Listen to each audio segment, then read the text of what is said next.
Good morning, everyone. So today we're talking about community and environmental health lesson. So what is community health?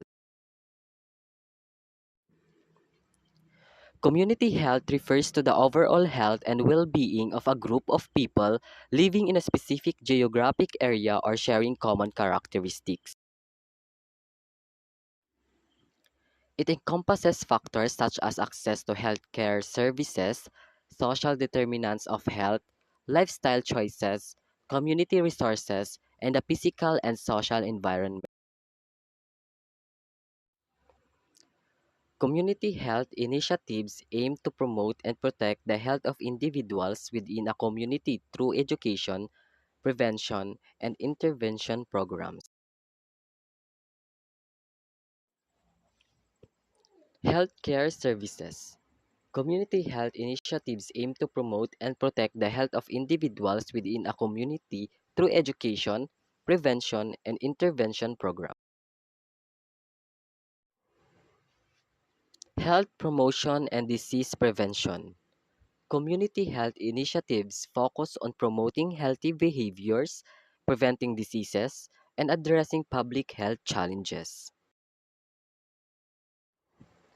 This includes initiatives such as immunization programs, nutrition education, smoking cessation efforts, and screening for early detection of health conditions. So now let's move on to the community resources. Communities with strong social networks, supportive services, and access to resources are better equipped to promote health and well-being. Community health programs often collaborative with local organizations, schools, businesses, and government agencies to leverage resources and support community health efforts.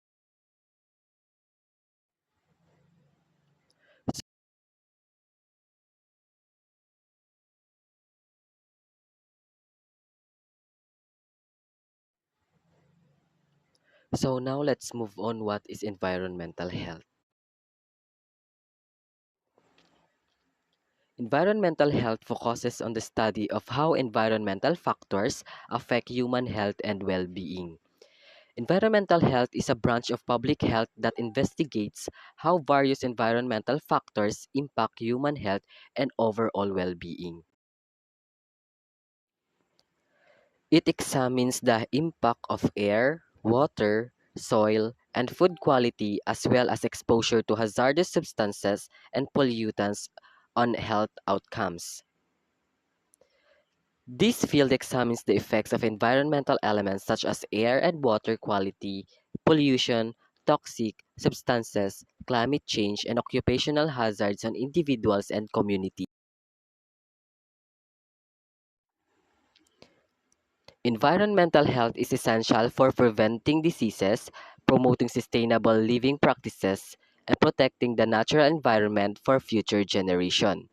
By understanding how environmental factors impact human health, we can implement measures to reduce exposure to harmful substances, improve air and water quality, and create healthier living conditions. Sustainable living practices such as waste reduction, energy conservation, and promoting eco-friendly technologies help minimize environmental degradation and preserve resources for future use. Protecting the natural resources, biodiversity, clean ecosystem, and safe ecosystem for all living organisms contributing to a healthier planet for generations to. So this is the environmental factors and health outcomes. Numerous environmental factors can influence human health.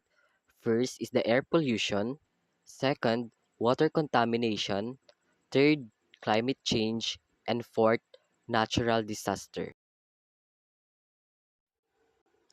First is air pollution. Second is water contamination.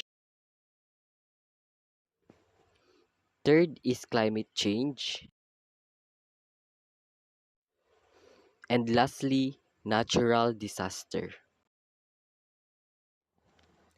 So now let's move on to the impact of environmental hazards on community health.